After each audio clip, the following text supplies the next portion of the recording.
here is the Writer's Almanac for Sunday, November the 8th, 2020. It's the birthday of the novelist Kazuo Ishiguro, born in Japan, 1954, moved to England at the age of 5, best known for his novel Remains of the Day.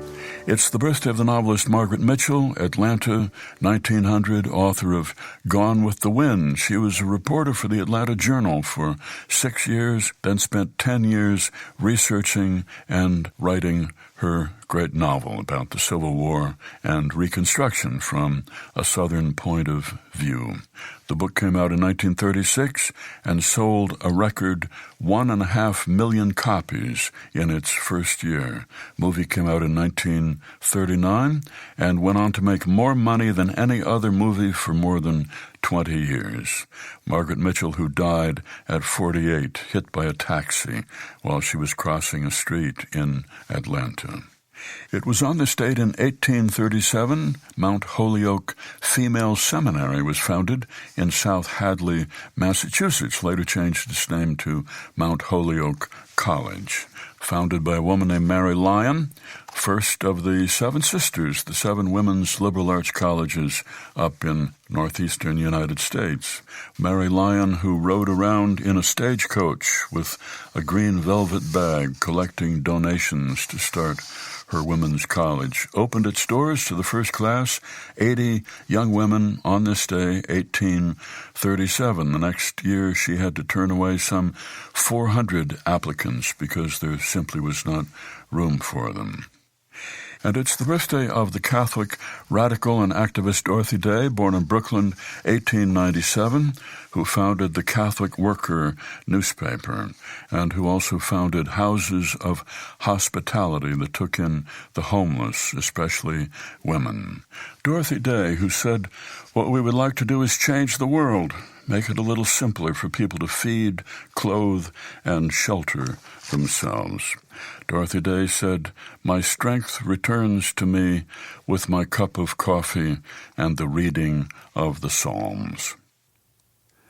Here's a poem for today by Gregory Janikian, a poem entitled When I First Saw Snow, Tarrytown, New York. Bing Crosby was singing White Christmas on the radio. We were staying at my aunt's house, waiting for papers. My father was looking for a job. We had trimmed the tree the night before. Sap had run on my fingers, and for the first time I was smelling pine wherever I went. Anais, my cousin, was upstairs in her room listening to Danny and the Juniors. Hago was playing Monopoly with Lucy, his sister. Buzzy, the boy next door, had eyes for her, and there was a rattle of dice, a shuffling of Boardwalk, Park Place, Marvin Gardens. There were red bows on the Christmas tree. It had snowed all night. My boot buckles were clinking like small bells as I thumped to the door and out onto the gray planks of the porch, dusted with snow. The world was immaculate, new. Even the trees had changed color.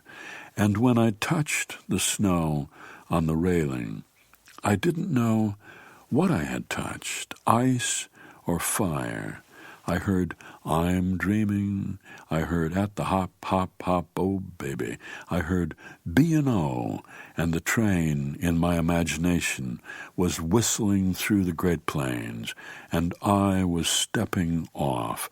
I was falling deeply into America.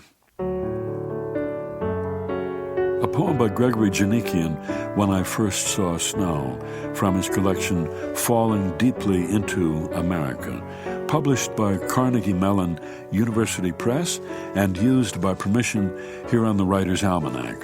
Funded by donations from listeners like you, now available on PRX for distribution by your local radio station. Be well, do good work, and keep in touch.